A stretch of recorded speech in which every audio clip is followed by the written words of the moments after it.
Magandang gabi sa ating lahat muli.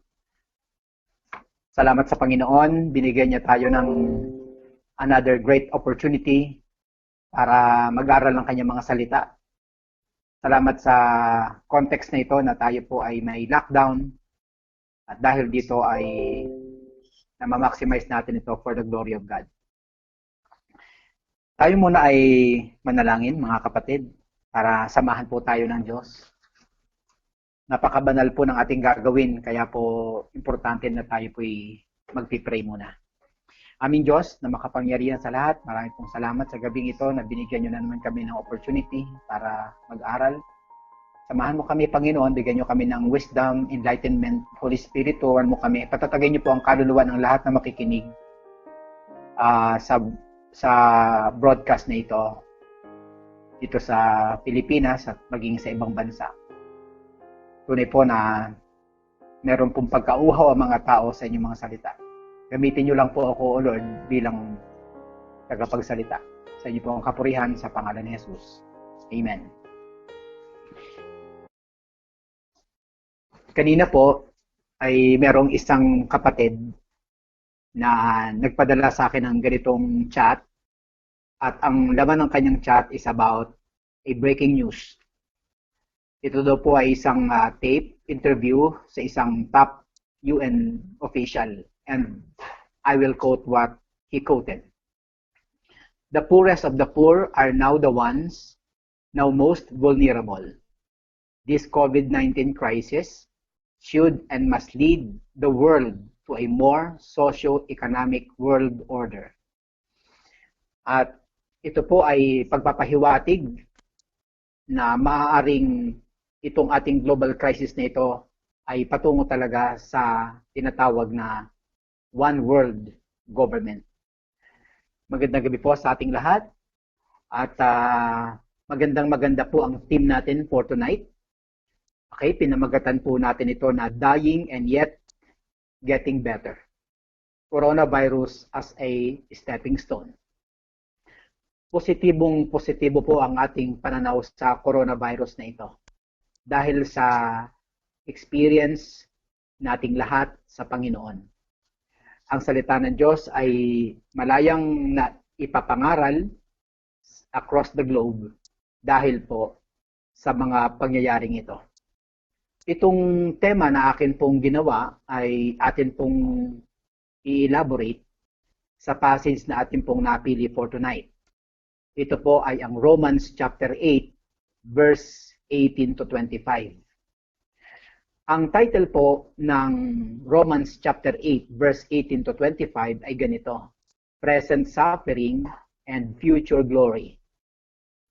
Basahin ko po ang mga verses na ito at pakinggan niyo pong maigi, kainin po natin ang salita ng Diyos. Ang sabi po ni Pablo, I consider that our present sufferings are not worth comparing with the glory that will be revealed in us. Grabe po ha? For the creation waits in eager expectation for the children of God to be revealed. Wow! For the creation was subjected to frustration, not by its own choice, hindi niya pinili, but by the will of the one who subjected it, in hope that the creation itself will be liberated from its bondage to decay and brought into the freedom and glory of the children of God.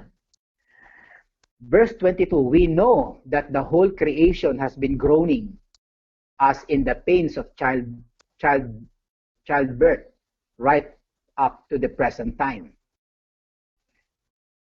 Sabi po ni Pablo, we know that the whole creation has been groaning. Parang umiiyak ang buong creation.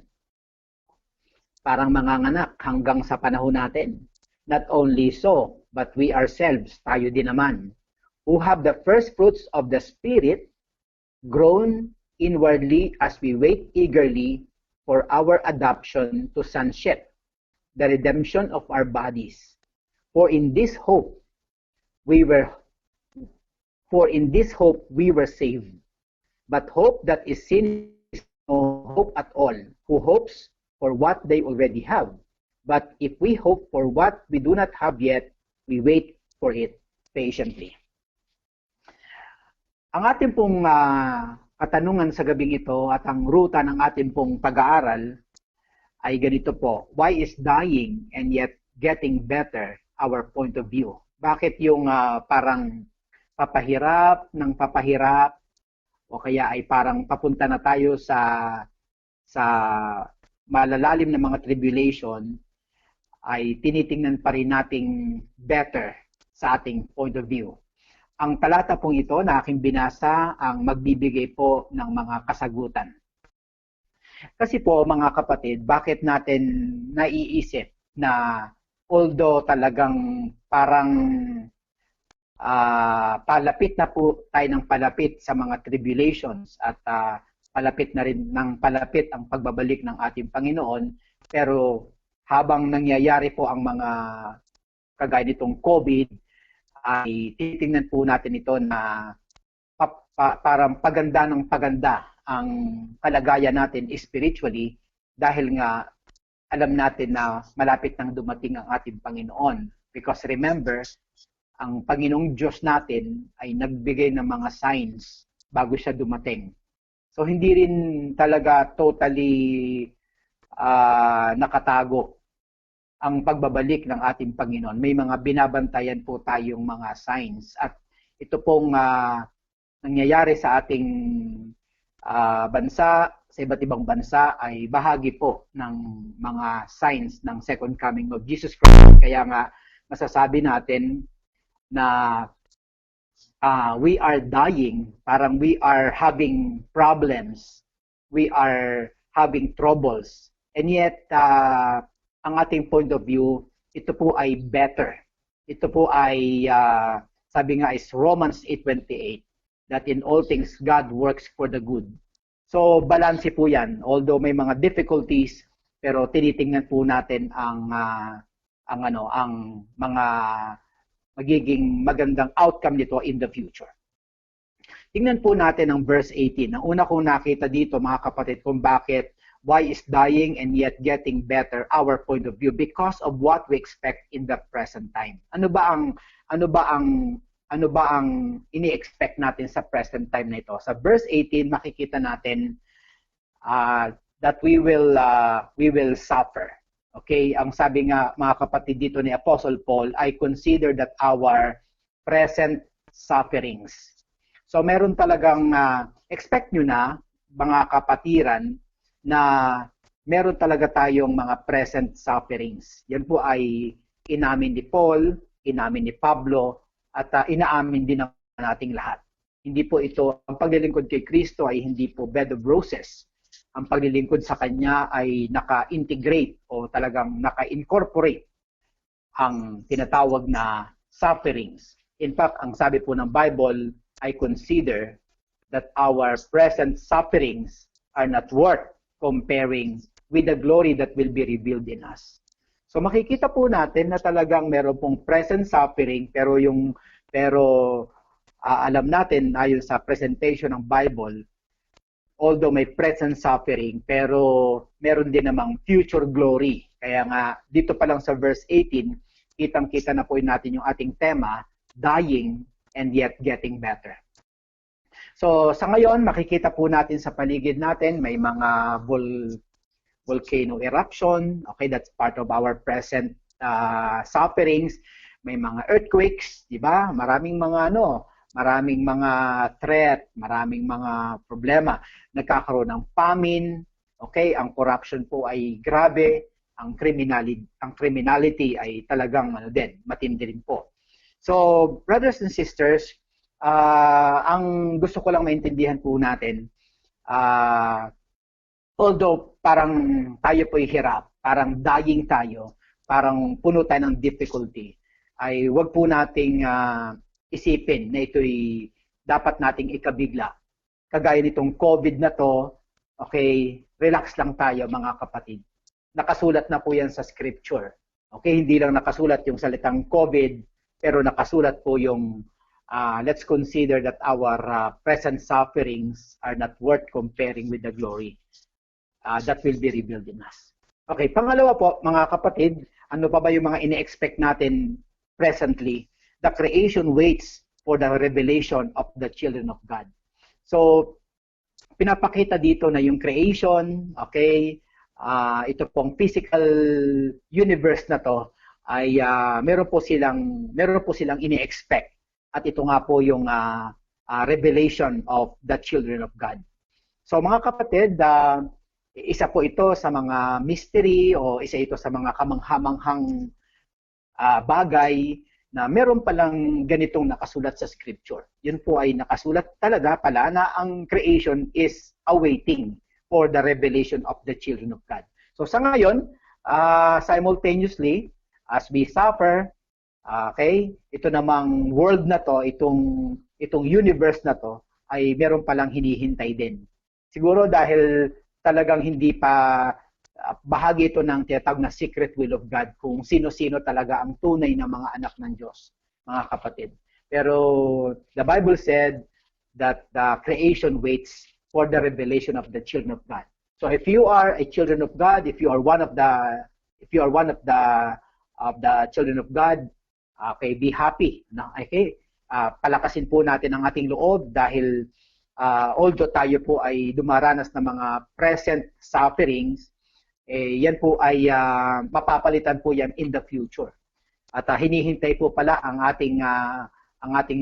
pagka-reveal ng mga tunay na anak ng Diyos. Ikaw ba ay bahagi ng mga anak ng Diyos? Ilan na kaya ang anak ng Diyos sa Pilipinas? Yung totoo ilan kaya ang mga tunay na anak ng Diyos sa Amerika, sa Canada, sa Australia, sa Africa? Sana po ay isa po ito sa mga magtutulak sa atin para tayo ay mag-serve kay Lord ng may enthusiasm, may joy at may eagerness. Amen? Dahil hinihintay pala ang atin pong pagkakahayag. Number 3, isa sa mga ine-expect natin presently, mga kapatid, yung sabi sa verse 20, the creation or this world will surely be prostrated. Ang sabi po ng verse 20, mga kapatid, for the creation was subjected to prostration. Ito palang world na to, sinasabi ng Bible, ito pala, mga kapatid, madidiscover natin na ito pala ay naka-subjected sa prostration. Okay, so anong ibig sabihin ng subjected? Ito po ay parang nakalaan sa prostration, itong physical world na to. So pwede po tayong magbigay ng parang sense o sense or interpretation na wag na po tayong masyadong umasa sa world na to, dito po sa physical world na to. Dahil talaga palang nakasulat na sa Bible na ito pala ay talagang subjected sa frustration. Kaya nakakalungkot po kung kayo po ay ilalagay niyo po ang inyong pag-asa sa sanlibutan ito. Alam niyo po, magaganda po yung mga tanawin din sa mundong ito. Marami pong ginawa na magagandang mga building. Pero do not put your hope there. Okay? Yung mga picture na nakikita ko sa Dubai, grabe po. Ang gaganda po ng mga building sa Dubai. Grabe po ang technology doon. Maganda rin po ang mga tanawin sa Palawan, sa Coron. At grabe po ang mga tanawin sa Amerika, yung Grand Canyon. Marami po, mga kapatid, Niagara Falls. At marami po, mga kapatid. Marami pong plano ang mga tao sa mundong ito. May mga gustong i-develop na ganito. May mga island na bibigyan daw ng malalaking mga pondo para i-develop. Mga kapatid, I tell you the truth from the scripture na the creation is, sabi dito, the creation was subjected to frustration. So isang araw, mapoprostrate po sila. Nakasulat na po yan sa scripture na baka ito po ay actually sa Bible po ay ito pong ating mundo ay naka-reserve sa apoy. Hindi na raw po gugunawin ng Diyos ang mundong ito sa pamagitan ng tubig, kundi sa apoy. Alam nyo, mga kapatid, noong araw pa, siguro mga 30 plus years, narinig ko na darating daw ang panahon na ang mundong ito ay kakainin ng black hole. At ang black hole ay napakalaki, mga kapatid. Para lang daw ang world natin, ang ating planet ay para lang daw portal o isang capsule na ininom ng isang tao. So pag inilagak mo yung sarili mo sa mundong ito, what will happen? Kapag ang buhay mo nasa pera, ang buhay mo nasa negosyo, ang isip mo ay nasa material things, nasa kotse, nasa magandang mansion, dapat ma-transform ka tonight. Dahil makikita po natin sa Bible, the creation or this world will surely be frustrated in verse 20. At ang sabi pa rito, ang kanyang frustration, kung ang mundong ito ay nakaabang sa frustration, hindi niya ito gusto. Okay, hindi niya ito gusto. Of course, you and I, gusto nating ma-preserve ang mundong ito. Ang mga globalist, ang advocacy ay green earth. Yan po. Ang advocacy ay ozone layer. Okay. Siyempre, they want to preserve this. Pero nakasulat na po sa scripture na sabi dito, ang mundong ito ay naka-subject sa frustration not by its own choice. Sino ang pumili na mangyari ito? But by the will of the one who subjected it. And that is God. So mga kapatid, itong preaching na to ay akin pong inihahandog sa ating pong mga guest natin na you accept the Lord in your heart dahil itong mundo na to ay hindi alam ng marami na ito'y nakasubject na sa frustration. Inilaan na ito sa apoy. Ang Diyos po ang naglaan. At kung, di ba, napakaraming mga company sa area po ng construction, ayan po yung ginagawa sa ating mga skyway, makikita po natin. Grabe po ang mga airport na ginagawa sa Japan. Marami kasi mga atheists, they don't believe in God. So marami silang plano, hindi nila alam na nakasulat na pala sa scripture na hey, na ang lahat ng ito ay subject to frustration. Mapoprostrate ka talaga. So tingnan nyo po kung mangyari yung mga matitinding earthquake dito sa atin, the big one, di ba, sa California, di ba, meron ding nakaabang dyan na super duper na laki na fault line. So mga kapatid, pag yun nagsabay-sabay, nagkaroon ng mga earthquakes, nagkaroon ng volcanic eruption, wala na. Lahat ng inubos ng tao na oras at isip at pera ay mawawalan ng kabuluhan. Yan po ay nakasulat na. Kaya we need to trust the Lord, we need to submit to the Lord dahil lahat ng ito ay mapupunta sa walang kabuluhan. Pagdating sa 21, may nakasulat pa sa verse 21, ang sabi po dito, that the creation itself will be liberated from its bondage to decay. Although, mga kapatid, ang mundong ito ay parang umaasa din na ang mundong ito ay magkakaroon ng liberation from its bondage to decay. Tingnan niyo po ng bigyan niyo po ng pansin yung salitang bondage to decay. Talaga pong ang mundong ito ay parang alipin ng decay. Di ba? Ano ang nagdi-decay sa atin? Morality. Ano ang unti-unting nasisira ang karagatan dahil, di ba? Sa mga pollution.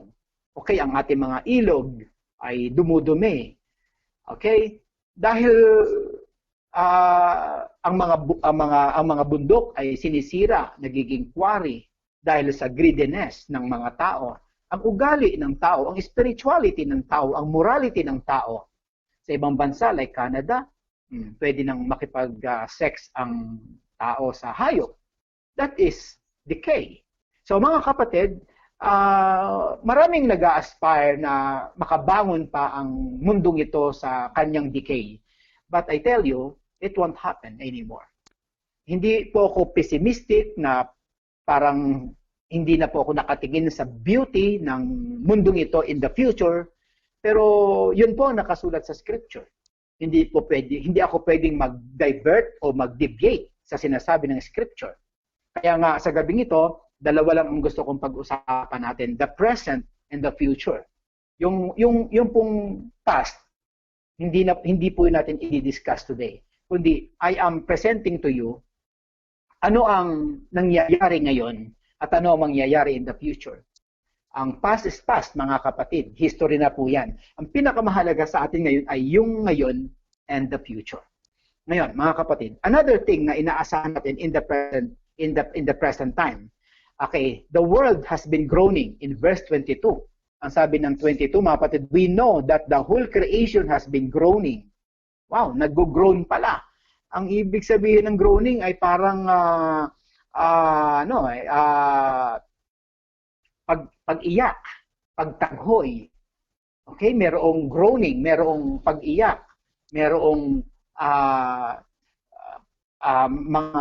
merong inward groaning, yung mga paghagulhol sa kalooban. So mga kapatid, ang mundo pala ay ganon, mga kapatid. Walang, kahit na ang mundo natin, ang mga tao ay nag-a-aspire ng isang magandang future, magandang Amerika, magandang Pilipinas, magandang Palawan, magandang Australia. Pero parang day by day ay parang makikita po natin ang frustration all over the world. Tingnan nyo mga kapatid, nung magkaroon ng lockdown, tumigil po yung mga factories. Diba? Nagkaroon nga daw ng, ang ozone layer ay parang nag-bluish na. O, nakita natin sa itong Manila Bay dito sa Pilipinas, sa ating bansa, nagkaroon na ng pagbabago po ang Manila Bay, parang unti-unti siyang nagbo-bluish. So, pero pagkatapos ng coronavirus, balik na naman ang operation, iitim na naman ang Maynila dahil sa jeepney, okay, motorcycle, kotse, truck. Yan. So, this is temporarily na nagkakaroon ng parang reboot ang ating planet. Pero after na ito po'y bumalik na naman sa dati, sisirain na naman ng tao ang mundong ito. Kaya nga, the whole world, sabi ng Bible, the whole world has been groaning up to the present time. So, maraming form itong groaning na to, itong decay na to, mga kapatid. Ito ay pwedeng sa spiritual na decay, moral decay, okay? Yung value system ng tao, yung nature, yung dagat, yung ilog, yung bundok. Makikita nyo po, talagang pasira na siya ng pasira. Okay, next na nakikita po natin presently, hindi lamang ang mundo ang nag-groaning, even Christian like us are groaning too. Di ba mga kapatid, nagsasabi kayo, Lord, kailan ka darating? Di ba? Minsan may mga gabi na dahil sa iyong pagod, dahil sa mga coronavirus na to, dahil sa mga threat, marami tayong nababalitaan, parang papunta na tayo sa one world government, ang tribulation, ang famine, ang mga false Christ, false prophets. Marami kang nakikita. You and I, we groan, di ba? We groan. Inwardly, talagang we groan. Yan ay makikita natin sa verse 23. Ang sabi ng verse 23, ganito po, not only so, but we ourselves, tumutukoy na po sa atin, sabi ni Pablo, we ourselves, who have the first fruits of the Spirit. Di po ba meron tayong first fruits of the Spirit? Ang ibig sabihin po niyan, tayo po ay meron po tayong unang bunga ng Espiritu. Nasa sa atin po yan, mga kapatid.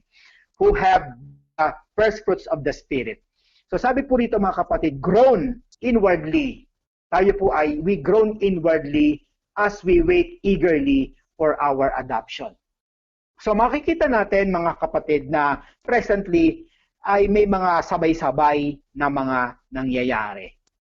Ang mundo ay nag-groan, tayo din naman, we groan. Christians groan.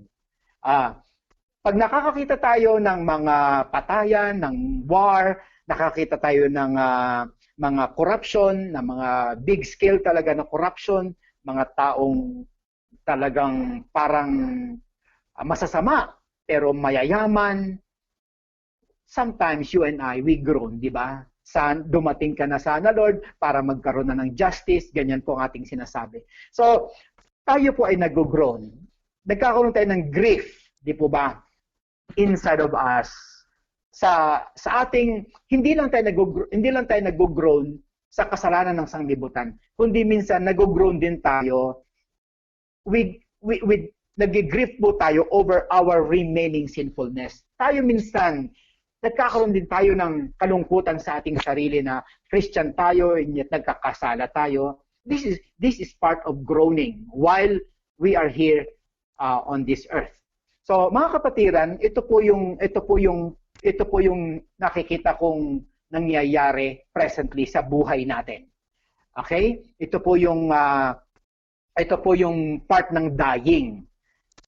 Pero merong tinatawag na kahit na meron tayong kahirapan presently, nagkakaroon tayo ng parang kalungkutan, meron tayong groaning and even the world, and yet meron tayong magandang perspective in the future na ito po'y palapit na ng palapit doon sa tinatawag na adoption. Di ba mga kapatid, may sinasabi sa 23 na adoption. Sabi po sa 23, basahin ko lang, not only so but we ourselves who have the first fruits of the Spirit groan inwardly as we wait eagerly for our adoption as sons, mga kapatid.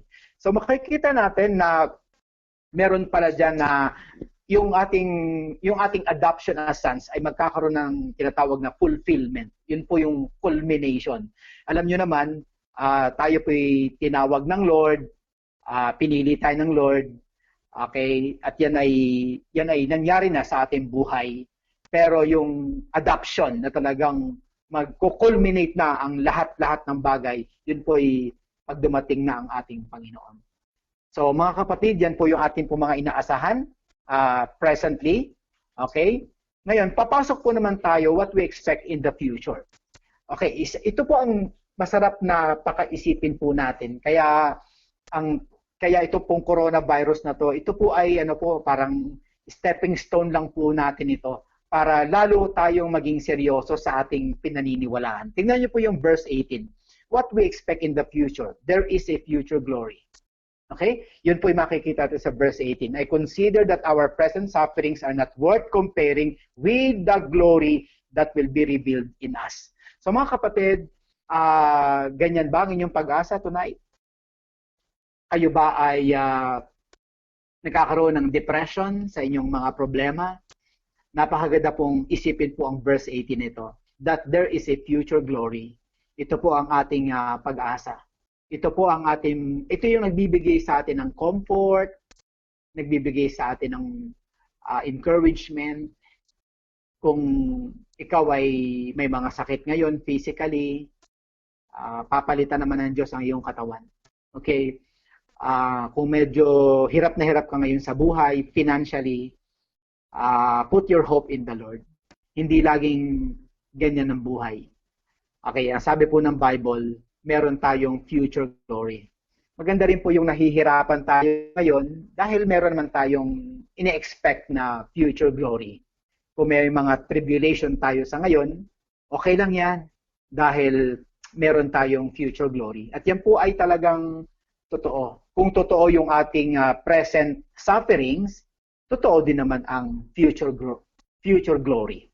Sa verse 19, isa pang ine-expect natin in the future is the revelation of the true sons of God. Yan po isa pang tinitignan po natin. Ako po'y natutuwa dyan sa aspect na yan na marireveal na kung sino-sino talaga ang mga tunay na anak ng Diyos pagdating ng panahon. Okay, malalaman natin yung mga totoo, yung mga pinili, okay, yung mga tinawag, malalaman na rin natin yung mga tinulak, yung mga nakikisaw-saw lang, yung mga tinatawag nating false converts, malalaman na rin po natin yan. Isa rin po yan sa mga magandang pag-asa o inihintay nating magaganap in the near future. The revelation of the true sons of God. Number 3, the freedom of the children of God from its bondage to decay. Okay, diba sinabi ko sa inyo mga kapatid na sa ngayon talagang tayo po'y alipin ng bondage to decay. Diba? Tingnan niyo po yung ating mukha, nagdi-decay po. Di po ba? Yung ating mga balat, nagdi-decay. Yung ating po mga internal organs, pag umiidad, talagang nagbabago ang mga function. Huwag na po kayong magtaka. Huwag niyo na pong huwag nyo na pong ipabanat yung mukha nyo. Dahil kahit anong banat po, talaga pong naka-subjected po tayo sa decay. Pag yung mga tao na naggugluta, okay, nagpapaputi ng katawan, okay, sana alisin na po natin ang ating mga isip sa mga bagay na yan. At wala po dyan ang ating pag-asa. Ano man ang gawin mo sa katawan mo, yan po ay bandage. Sabi nga from bandage to decay. Talagang walang ibang pupuntahan yung katawan natin kukulubot at yung ating mga buhok ay magbabago, ang ating mga internal organs ay magdi-depreciate. parang isang property nagdi-depreciate. So mga kapatid, kinakailangan na tanggapin po natin 'to. Okay? Pero by God's grace, mga kapatiran, good news, mga kapatid, na the freedom of the children of God from its bondage to decay, yan po isa sa mga tinitingnan natin in the future. Basahin ko po sa verse 21, ang sabi po rito, okay, that the creation itself will be liberated from its bondage to decay and brought into the glorious freedom of the creation of the children of God. So yung mga anak ng Diyos, mga kapatid, talagang sila po ay i-redeem ni Lord. At in fact, bibigyan nga tayo ng Diyos ng bagong katawan, hindi ba? Talagang i-redeem niya ang tao sa bondage to decay. Alam niyo mga kapatid, mula nung pumasok ang kasalanan sa sanlibutan na to, ay nag-take effect na po ang decay. Ito po yung nag-decay ang morality ng tao, ang katawan ng tao, ang value system ng tao, nag-decay na po ng nag-decay. Kaya nga sa huling panahon, sinasabi na ang last days will become a terrible day, a terrible times, mga kapatid. Dahil talagang grabe po ang decay na mararanasan ng mga tao. Ngayon po, mga kapatid, habang naririto tayo sa ating bansa, o kung kayo man ay nasa Amerika, nasa Australia, makikita nyo mga kapatid na itong law na to ay kumikilos. Na ang tao ay talagang alipin ng pagkasira, ng pagkawasak. Kaya po, wag po tayong umasa dito sa mundong ito. Ngayon po ay katakot-takot ang pagsisikap ng tao para malampasan niya yung decay. Yung iba nga gusto maranasan nila yung forever young. Kung ano-ano mga tinuturok ngayon at iniinom na capsule para lang mapanatili na ang freshness ng katawan. May mga pupunta pa ng Singapore para sa stem cell, para ma-preserve.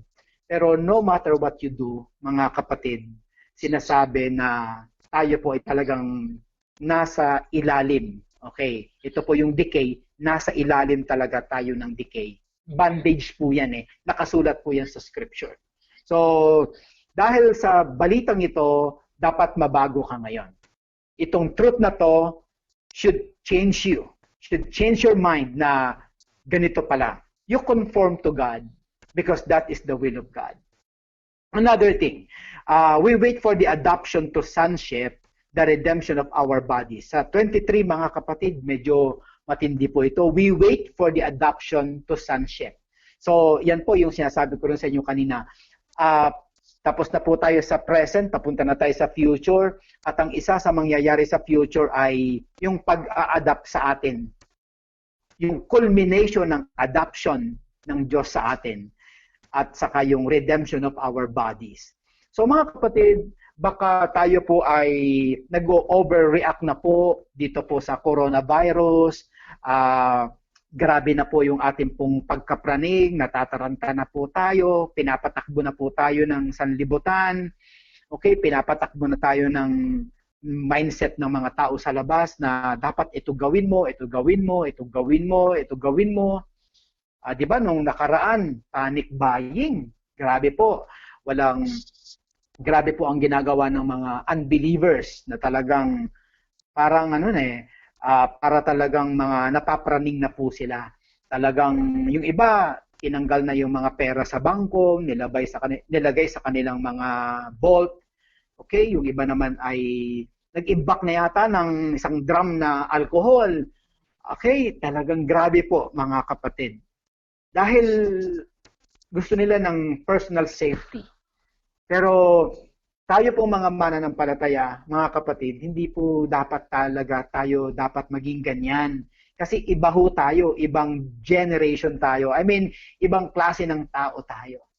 In fact, pag nagkakabiruan nga sa amin dito sa bahay, o paano pag dumating na yung tribulation, at okay, dumating na yung 666, o anong gagawin natin? O paano kung hahanapin tayo para patayin?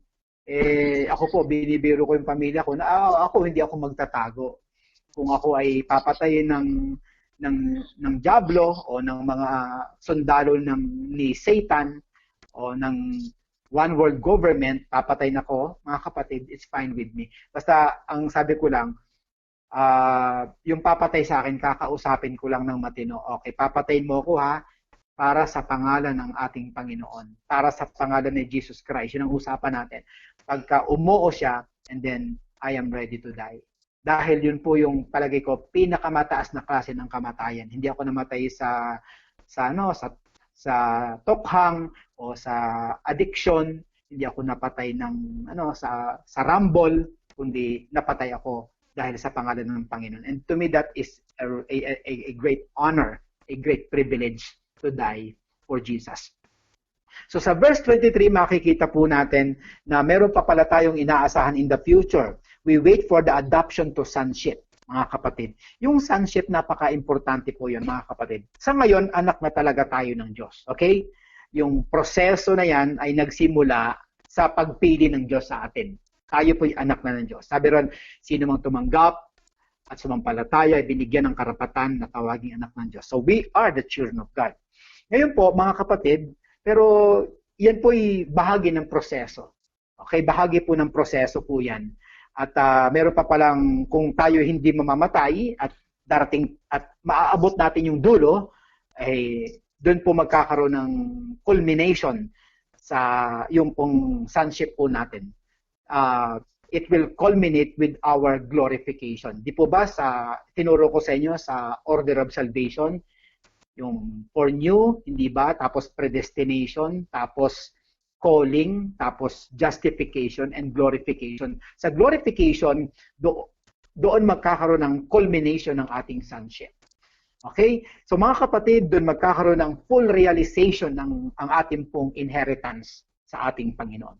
So mga kapatiran sa ating Panginoon, all I want to tell you tonight is although meron tayong kahirapan, kaya nga aking pong tema is dying and yet getting better. Okay, halos mahirapan tayo sa panahon na to, may mga present sufferings tayo. Yeah, we die almost every day. Nahihirapan tayo, nag-a-adjust tayo. Pero habang papasama ng papasama at papadilim ng papadilim, it's getting better and better. Why? Dahil malapit na ang ating katubusan. Itong coronavirus na to, mga kapatid, gawin nyo lang itong tungtungan, gawin nyo lang siyang light and momentary troubles. Kung mamatay tayo, no problem, basta si Lord nasa sayo, ay ligtas ka naman, mga kapatid. Yan ang reason kung bakit ka nabubuhay. Sana yan ang buhay mo. Sana yan ang vision statement mo, that you die for the Lord Jesus Christ. Amen? Alam nyo, sabi nga, if my memory is right, sabi ron, meron ako naalalang quotation, the greatest tragedy of all is not about death. Ang greatest tragedy daw po ay yung you live without a purpose. Ano ang purpose mo? Kung wala kang purpose, sabi ng quotation, that's the greatest tragedy of all. So, kung ikaw nabubuhay ngayon para kay Kristo, si Kristo tinanggap mo sa puso mo, si Kristo isinaloob mo, inisip mo, pinapabuhay mo, minamahal mo, pinupuri mo, sinasamba mo, kinakantahan mo, kinakausap mo, sinasandalan mo, relasyon nga eh. Iniiyakan mo, tumatawa kayo, nag-i-enjoy ka sa Kanya, mga kapatid, you are blessed. Lahat ng nararanasan mo ngayon na mga present sufferings, parang hindi na rin sufferings. dahil sa ating Panginoon. Alam niyo, pagkasama mo si Lord, sumasarap ang lahat. Walang bitterness, walang resentment, walang sisihan because kasama mo ang ating Panginoon. Siya yung nagpapasaya ng buhay mo. Ngayon, mga kapatid, ito ang ating pag-asa. At ang sabi ng verse 24 to 25, look at this, mga kapatid. For in this hope, we were saved. Anong pag-asa natin? Yung pinag-aralan natin. Yung mga nangyayari ngayon, at saka yung mangyayari in the future, ito'y pag-asa ko, ito'y pag-asa niyo. Ang pag-asa kasi ng mga tao ngayon, iba eh. Talagang, tingnan nyo mga kapatid, ang mga tao ngayon, lagi nagsasabi, kailan kaya matatapos tong coronavirus na to? Kasi gusto ko na magtrabaho. Naku, may babayaran ako, may bibilhin pa ako. May mga pangarap pa ako, pumunta pa ako ng Singapore, punta pa ako ng Taiwan, pag-aaralin ko pa yung aking mga anak. Ganyan ang iniisip ng mga tao. So, mga kapatid, hindi dapat ganyan ang ating pag-asa. Ang pag-asa natin, mga kapatid, ay itong pinag-usapan natin. Example, isang pag-asa natin, tingnan nyo, I'll quote, I consider that our present sufferings are not worth comparing with the glory that will be revealed in us in the future. So that is our hope. At ang sabi nga ng Biblia sa verse 24, for in this hope, we were saved. Doon ka pala naligtas. So yung pag-asa natin, loaded po yun. May substance po yun. Hindi yung umaasa ka na sa isip lang. May pinaglalagyan ng pag-asa mo. Ang pag-asa mo ay yung present sufferings mo, hindi yan pwedeng ikumpara sa iyong future glory. Doon ka nakatingin sa future glory. So hindi ka susuko. Hindi ka mapapraning. Hindi ka matataranta. Hindi ka sasama sa mga panic buying ng mga tao. Ikaw ay matatag at matibay. Dahil hindi lang ito ang tinitignan mong senaryo. Nakatingin ka sa iyong future. Okay? Na kung saan nandun ang ating Panginoon. Sa verse 25, ang sabi pa ng 25, sabi pa rito, okay, but if we hope for what we do not have yet, what we do not yet have, we wait for it patiently. So, ganun talaga ang pag-asa. Ang pag-asa ay hindi mo pa yan nakikita. Kaya nga pag-asa. Dahil umaasa ka, you wait what? Patiently. So guys, mga kapatiran, be patient. May coronavirus, just be patient. Baka matapos ang coronavirus, back to normal, magtatrabaho ka na naman, be patient. Sisimba na naman tayo sa church, be patient. Pag may konti tayong pera, tinatanggal yung 10%, ibinibigay sa simbahan, just be patient. May mga problema tayo sa bahay, sa asawa, sa anak, sa kapitbahay, just be patient. Pollution, be patient. Ang corruption, just be patient. Okay lang yan. Kasi normal po yan. Talagang subject to frustration ang mundo na to. Anyway, eventually, pupunta naman tayo sa langit. Yun ang pangako ng ating Panginoon. So, brothers and sisters, ang summary ko is, we expect suffering in this present time. But we expect glory in the future. What a statement. Yan po yung aking summary. Let me give you my proposition. Bilang isang spiritual na doktor, meron po akong propositions. Number 1, don't be surprised sa ating pong mga present sufferings. Huwag na kayo mabigla. Pag may problema kayo left and right, don't be surprised. Okay lang yan. Nakasulat na po yan sa Bible. Huwag mo masyadong tingnan yung iyong present sufferings. Ang tawag po dyan is temporary sufferings. Light and momentary sufferings. Mga troubles yan na pansamantala. Okay lang yan. At ang nagiging pillow natin ay ang mga pangako ng Panginoon. Ang pillow natin ay ang kanyang sovereignty. Ang pillow natin ay ang ating future glory. Yun ang nagbibigay sa iyo ng aliw. Yung future glory na yon. So, kung nahihirapan tayo ngayon, okay lang. Anyway, bukas naman, masaya na tayo. Eventually, pagdating ng panahon, masaya na tayo. Sabahan niyo po ako sa sinasabi ng James. Kaya nga, sabi ng James 1, ang sabi po ng James 1:2 and 3, kaya ito po ang sabi, consider pure joy, my brothers, whenever you face trials of many kinds. Why? Because you know that the testing of your faith develops perseverance, and perseverance must finish its work so that you may be mature and complete, not lacking anything. So pag nagkakaroon tayo ng mga trials, sufferings, coronavirus, kung ano-ano pa mga dumarating sa atin, mga kapatid, sabi nito, consider it your joy. I-consider mo na yan ay kagalakan. Bakit, mga kapatid? Dahil sa pagharap mo sa iba't ibang trials ng buhay, iba't ibang klase ng problema, mga kapatid, sabi dyan, madidevelop ang iyong pananampalataya. So yung palang mga taong hindi pa develop ang pananampalataya, kailangan niya ng maraming trials and testing. Because there is no other way, according to my scripture, there is no other way to develop your faith. And that is through trials of many kinds.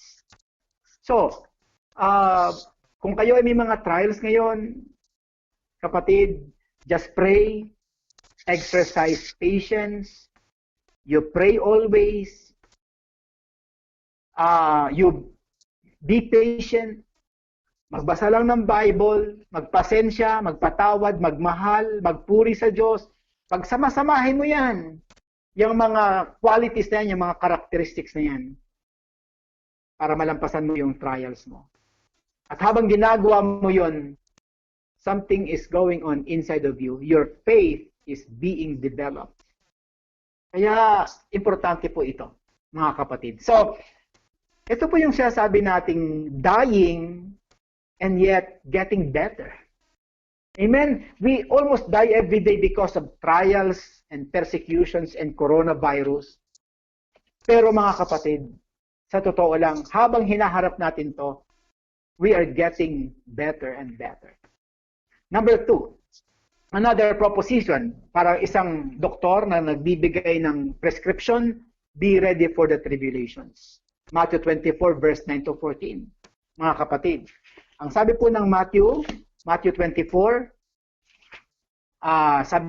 Matthew 24 verse 9, ang sabi po, then you will be handed over to be persecuted and to put to death, and you will be hated by all nations because of me, etc., etc. Ito po yung mga signs of the second coming of Jesus Christ. Maraming nagsasabi na hindi na po natin daw to madadaanan itong mga tribulations na ito. Pero paano kung dadaanan natin? Okay? Alam niyo po, 4 ang pananaw ng end times. Okay? 4 ang views ng pagbabalik ng ating Panginoon. At ang isa sa mga view, hindi natin to dadaanan. Pero may isang view na dadaanan natin ang lahat ng ito. Okay? Especially ang mga naniniwala sa amillennialism. Ito po ay pinaniniwalaan nilang dadaanan natin lahat ito. In fact, ang mga persecution, trials, ito mga famine na ito, nangyari na ito noon at patuloy lang. Parang palakas lang ng palakas, palaki lang ng palaki ang mga senaryo. Pero ang dulo po nito ay future glory. So brothers and sisters, this is what I want, na sana po hindi natin maranasan ang tribulation. But what if? Are you ready? Kaya mga kapatid, be ready for the tribulation. Actually, nasa tribulation na po tayo.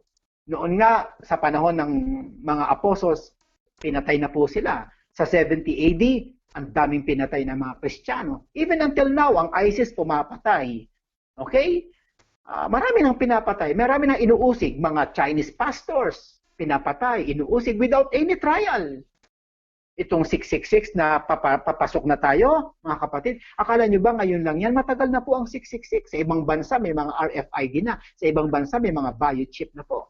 Hindi pa lang talaga official, hindi pa lang national, hindi pa lang international, hindi pa lang global. Pero nakaset up na po yan, mga kapatid. Naghihintay na lang ang Antichrist ng isang global crisis para siyang magbigay ng temporal peace para makapasok siya sa senaryo. Pero isang araw magugulat kayo, andyan na po yan, mga kapatid. So just be ready for the tribulations. Kung tayo po ay magkakaroon ng rapture before the tribulation, fine, that's good, that's great. Pero paano kung madaanan natin ang tribulation? At totoo ang presentation ng Matthew chapter 24 na madadaanan natin ang great tribulation. At pagkalampas ng great tribulation, magkakaroon ng tinatawag na pagbabago ng heavenly bodies, at doon darating ang ating Panginoon sa verse 13 ng Matthew chapter 24. The last but not the least, let me propose this. Let's work temporarily as the children of glory in the future. So sa ngayon, mga kapatid, magtrabaho tayo para sa Panginoon. Magtrabaho tayo ng masipag, magpakasipag tayo, temporarily lang naman ito dahil hinihintay po natin ang ating glory in the future. Kaya nga ang sabi sa verse 18, mga kapatid, ay I consider that our present suffering are not worth comparing with the glory that will be revealed in us. So mga kapatid, as we work together, as we disciple people, as we attend prayer meeting, as we give some money to support the ministry, as we visit a person, as we preach the gospel, as we conduct Bible study, as we do evangelism left and right, mga kapatid, let's work. Okay? Temporary lang naman ito mga kapatid because tayo po'y nakatingin sa ating future. Sana po ang lahat ng ito ay nakatulong sa inyo mga kapatid. The last verse that I will quote for tonight is found in 2 Corinthians 4:16. And the Bible said in that particular verse, ganito po, therefore we do not lose heart. Bakit? Though outwardly we are wasting away. Okay? Yet inwardly we are being renewed day by day. Ito pong talatang ito, kitang-kita natin yung ating text. Yung ating tema. Ang tema natin ay dying and yet getting better. Ulitin ko po ang sabi ng Bible, therefore we do not lose heart.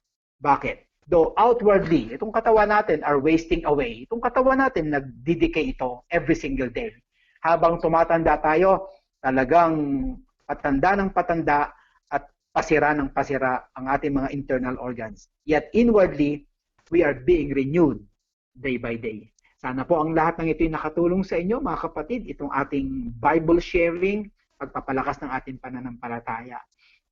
At habang tumatagal ang aking pong pagtuturo, ay talaga pong ako'y naniniwala na hindi po ito sayang. Maraming ginagawa ang Diyos sa buhay ng mga nakikinig ng kanyang mga salita.